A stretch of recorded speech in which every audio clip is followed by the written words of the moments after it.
Good morning guys, and welcome back to the channel, and welcome to the inside of the latest generation of GT86. Before we get going, we'll have a very quick look around the car. This is actually a 2+2, so you sort of possibly fit something in the back there. My rucksack is looking quite comfortable. So if we actually go and start the car, we've got the key here, we don't need that, so we've got an armrest here and we'll pop it in there so we don't lose it. Foot on the clutch. Press the start button and wait for the infotainment system to load and stop the squeaky windscreen wipers. So right, there we go. Now, we'll wait for this to come up. It's nothing particularly groundbreaking. You've got a map and your media, so you can go through there. That's, like I said, that's nothing groundbreaking. We've got dual climate control. Down here we've got heated seats, start button, got a lovely 6-speed manual. Now it gets a bit more interesting down here. You've got stability control, you can turn that off, or traction control, and this here you hold it down and you turn traction, stability, everything gets turned off.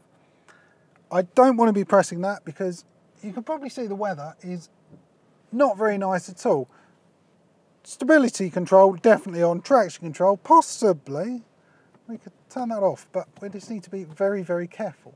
So let's get going and see what this car is all about. Now, a little bit of history. Toyota have made some fantastic sports cars in the past.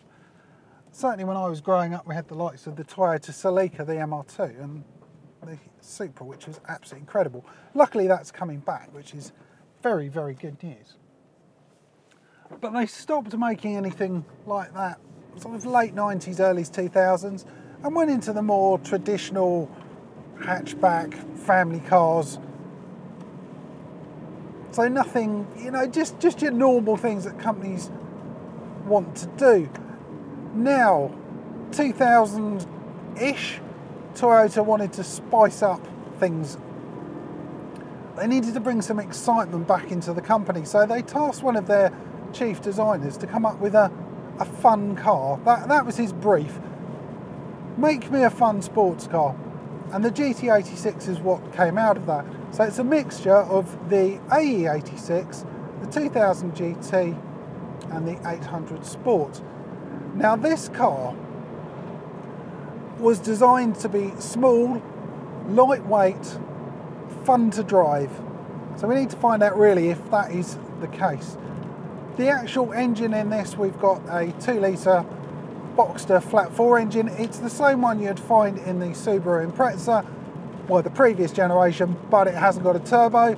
And Toyota have bolted on their rather complicated direct and multi-point fuel injection system. And you get 197 brake horsepower and 150 foot-pound of torque. 60 appears in around 7.6 seconds. So it's nothing, it's not groundbreaking. On paper you'd think, oh, maybe it should be more powerful. But as you'll find out over the course of this video, I'm not sure you need much more power. The mechanicals of this car, so we've talked about the engine, we've got McPherson struts multi-link at the back, and we've got a fantastic torsen mechanical limited slip diff. Now they were going to put an electronic one in, but after some testing they realised it just didn't react quick enough. So this full-on proper mechanical one's been fitted, and it gives some really nice feeling in the car. It's rear-wheel drive as well. So altogether, it's looking from a technical point of view that way, this should be a lot of fun. The thing that is a little bit surprising, we've got very, very thin wheels. They're only the same size as the Toyota Prius, whatever it's called. So it's going to be a little bit tail happy, especially in these very, very damp conditions. In terms of driving position, I think it's fantastic. We've got these absolutely incredible bucket seats. They really do hug you nicely. And you sit really, really low down in the car. It's lower than a Porsche Cayman. I think it's 7 mil lower than that. which is rather impressive. So it gives you this nice hunkered down feel. Out the front as well, you can see you've got these nice bulges on the front wings. You've got a perfect view of that, which means you can place it. And in the wing mirrors, you've got the haunches of this car that just stick out. So overall, it's just a lovely, lovely feel behind the wheel. We've got a nice small steering wheel. It's actually the smallest steering wheel fitted to any production Toyota. So that's fantastic. Like I said, you feel nicely in touch with this car. Absolutely brilliant, brilliant view, brilliant feel. Seating position's great. We've got tilt and rake on the steering wheel as well. So you can get in this really good and comfortable driving position. Pedals as well, they've been laid out really well. We've got just enough room to heel and toe. Well, absolutely perfect room for heel and towing. I'm sure someone who's better than me might have a different opinion on that, but I've managed to do it absolutely fine. Performance wise, as I was saying, it's 60 in 7.6 seconds, which is okay. It's not going to be setting any records, but the whole package put together, it's fun, and that's exactly what Toyota wanted to do. If you're after maybe a coupe and it's your first entry into maybe a new coupe or something like that, this I think would be a perfect car. They actually designed this to be quite simple, Toyota, and it's actually for the modifying market as well. They knew people are actually going to go out their way and bolt turbos onto it and do all kinds of things like this. So as a base, this is a fantastic car. Even as it is, I'm really, really enjoying myself. The engine has got a bit of a unique characteristic. The fact that normally you'd expect torque and power curves to be going up linear and then drop off at the top.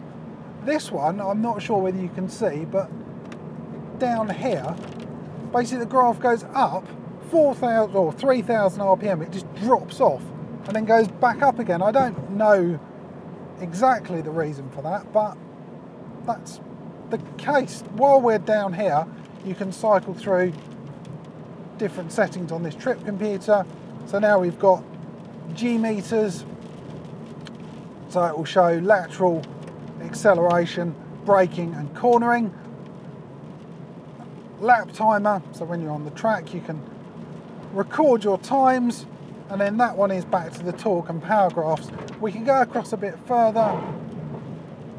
We've got fuel consumption, so on average I'm doing, if I can find it somewhere, 33.3 mpg, which isn't too bad really. I mean, it's getting a bit of stick, this car, not a huge amount. I'm not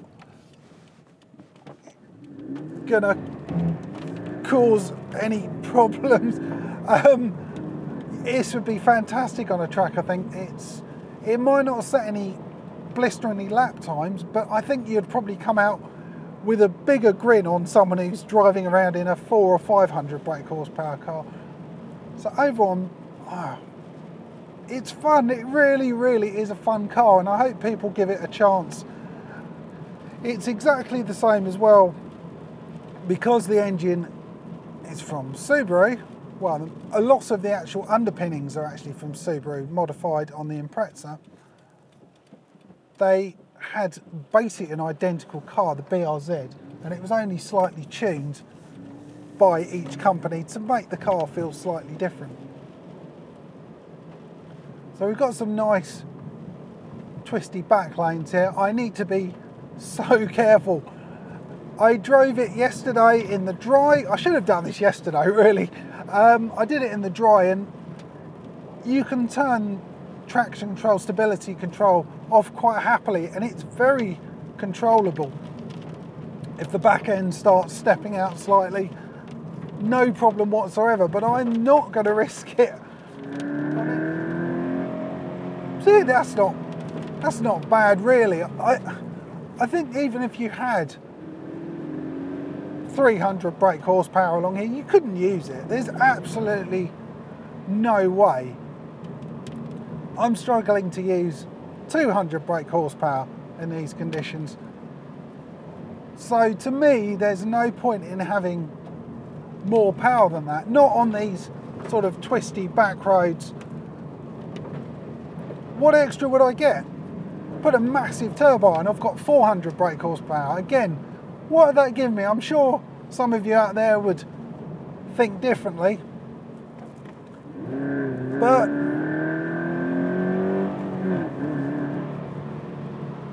got the traction control flashing away there. It is very wet indeed.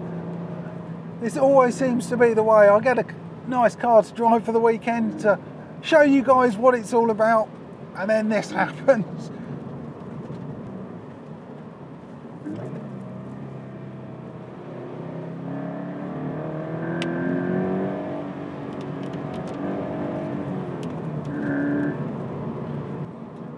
Overall, I'd say this is a great little coupe. It's got all of the ingredients that you could possibly want to go out and have fun. It's rear wheel drive. It's got a very low centre of gravity. You sit low down in the car. And then yes, it's only got 200 brake horsepower, but it's a lot of fun to be in. And on that note, guys, I've got to say a massive thank you to SLM Toyota in Uckfield for giving me this car for a few days. The weather may have been absolutely shocking, but I've had a great time. And on that note, I'm going to call this video to a close. If you have enjoyed it, please give it a thumbs up. Comments are always welcome.